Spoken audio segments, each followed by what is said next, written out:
नमस्कार साथियों, मैं हूं हीरालाल चोपड़ा। आप देख रहे हो झरोखा राजस्थान न्यूज। अभी मैं मौजूद हूं श्री अग्रसेन स्नातकोत्तर शिक्षा महाविद्यालय केशव विद्यापीठ जामदोरी। मेरे साथ मौजूद है मेरे मैम, जो मेरी बीएड में हमारी प्रिंसिपल मैम भी रही थी, डॉक्टर प्रोफेसर रीता शर्मा, जिनको हाल ही में राजस्थान विश्वविद्यालय ने प्रतिष्ठित जो डीन पद है उसके ऊपर राजस्थान विश्वविद्यालय ने इनको मनोनीत किया है। तो मैम, आपको डीन बनने की बहुत बहुत शुभकामनाएं और बहुत बहुत आपको बधाई।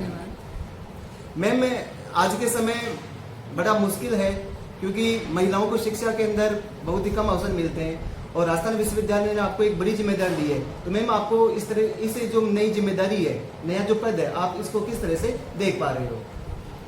अभी 9 तारीख को ही मैं डीन बनी थी जी। और उसके बाद में जो भी कार्य आते हैं विश्वविद्यालय से बताए जाते हैं मुझे, उनको मैं पूरा करती हूँ।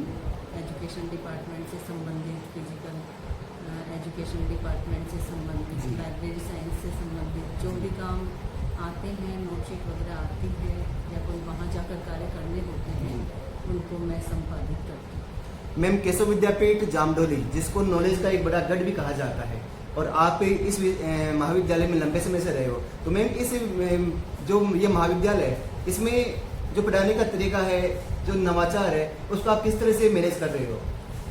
ये जो हमारा महाविद्यालय है, ये 1979 से चल रहा है, बहुत पुराना महाविद्यालय है और ये केशव विद्यापीठ समिति द्वारा संचालित है। पहले ये राजापाट में चलता था और मैंने तब एमएड की थी 1997 में, और उसके बाद में ये उसी साल यहाँ पर आ गया था और मैंने 99 में फिर यहाँ पर ज्वाइन कर लिया था। वैकेंसी निकली थी यहाँ पर और उसके बाद में यहाँ से मुझे काफ़ी सीखने को मिला और फिर मैं 18 में प्रिंसिपल बन गई थी।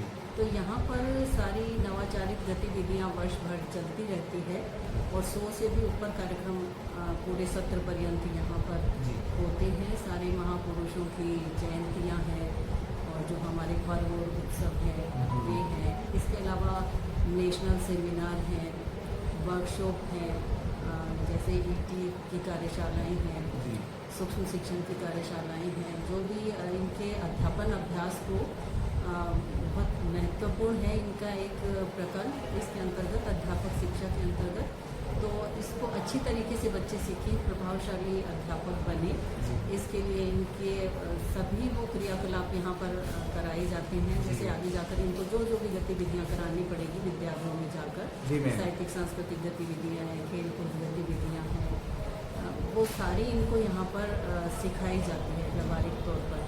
ये नहीं कि केवल किताबों में ही पढ़ाया जाता है, तो वो सारी तो यहाँ पे शैक्षिक गतिविधियों के साथ में शैक्षिक गतिविधियों का भी बड़ा योगदान होता है। और कक्षाएं तो चलती हैं, महापुरुषों का जीवन परिचय भी कराया जाता है, जिसे एक आदर्श शिक्षक यहाँ से तैयार होता है। जी मैम, बहुत ही अच्छा महाविद्यालय है।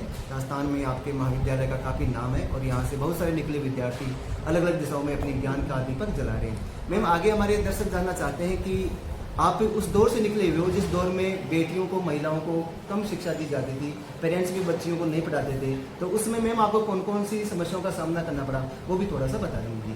हाँ, पहले जब मैं पढ़ाई करती थी तब उस समय बहुत कम लड़कियों को पढ़ा रहे थे, जैसे आप बता रहे हैं, तो पढ़ती कम थी लड़कियाँ। मेरी बहनें हैं, भाभियाँ हैं, वो भी कोई बहुत ज़्यादा नहीं पढ़ी थी। आस पड़ोस में भी सब, यहाँ पर चूरू की मूल रूप से मैं रहने वाली हूँ, तो इतनी पढ़ाई पर ध्यान नहीं देते थे लड़कियों की। लेकिन मेरे पापा हैं, उनका यही था कि भाई जो भी पढ़ना चाहता है वो पढ़ सकते हैं, तो उन्होंने काफ़ी प्रोत्साहित किया मुझे और मोटिवेट किया, जिससे मैं आगे पढ़ती रही। और फिर मेरी शादी भी हो गई, 18 साल की थी और 12th की थी मैंने। 12th करते ही मेरी शादी हो गई थी। उसके बाद में ससुराल की सारी जिम्मेदारियां भी होती हैं, जहाँ पर जाते हैं परिवार में, तो नए परिवार में जाते हैं तो थोड़ा वातावरण भी परिवर्तित मिलता है और सारी जिम्मेदारियां बढ़ जाती हैं और धीरे धीरे जिम्मेदारियां बढ़ती ही चली जाती हैं। बच्चे भी होते हैं तो उनकी भी जिम्मेदारियां शुरू हो जाती है, तो वो सारी जिम्मेदारियां फिर भी मैम आपने अपनी स्टडी कंटिन्यू रखी। हाँ, ये बड़ी बात है। हाँ, तो फिर वो अपनी स्टडी मैंने कंटिन्यू रखी। बहुत सारे व्यवधान भी आते हैं, लेकिन उनको साइड में रखते हुए फोकस रखा इस पर कि हाँ मुझे पढ़ना है।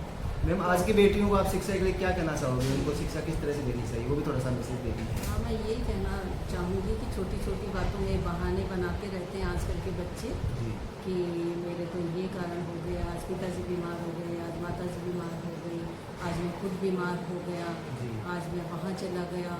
इस तरीके से आजकल संस्थाओं में बच्चे नहीं आने के लिए कई बहाने बनाते हैं। जी तो बहाने नहीं बनाएं, अपना काम भी समय पर पूर्ण करें, पढ़ाई करें और अपना उज्जवल भविष्य तभी बनेगा बच्चों का जब वो पढ़ेंगे। तो मैं बेटियों को यही कहना चाहूँगी कि ये सारी सब चीज़ें तो चलती है, जिम्मेदारियाँ भी साथ में रहती है, लेकिन एक लक्ष्य लेकर चलते हैं मन में जी तो फिर वो निश्चित रूप से ही पूरा होता है और पूरी लगन के साथ अपना कार्य करना चाहिए। तो थैंक यू मैम, आप हमारे चैनल पे आई, हमसे जुड़े। तो ऐसे ही आगे के अपडेट पाने के लिए लाइक और शेयर करते रहिए। धन्यवाद। धन्यवाद।